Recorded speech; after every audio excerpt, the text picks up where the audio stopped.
నమస్తే journalist TV news కు స్వాగతం.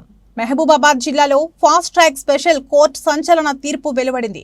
అడ్వకేట్ కి 5 సంవత్సరాల జైలు శిక్ష విధించారు న్యాయమూర్తి.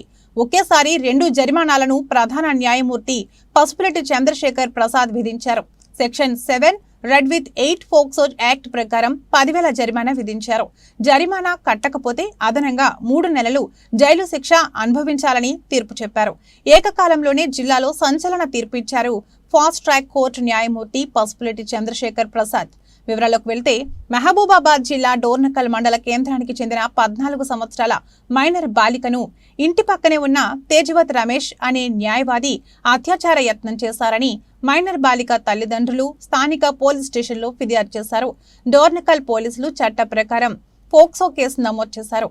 మహబూబాబాద్ జిల్లా ఫాస్ట్ ట్రాక్ కోర్టులో విచారణ అనంతరం తేజవత్ రమేష్ అనే నిందితుడైన న్యాయవాదికి 5 సంవత్సరాల జైలు శిక్ష విధించడంతో పాటు ఏకకాలంలో 2 శిక్షలు సెక్షన్ 7 RW 8 ఫోక్సో యాక్ట్ ప్రకారం 10,000 జరిమానా కట్టకపోతే అదనంగా 3 నెలలు జైలు శిక్ష మరియు సెక్షన్ 323 IPC ప్రకారం 1,000 రూపాయల జరిమానా లేదా 2 వారాల జైలు శిక్ష విధించారు.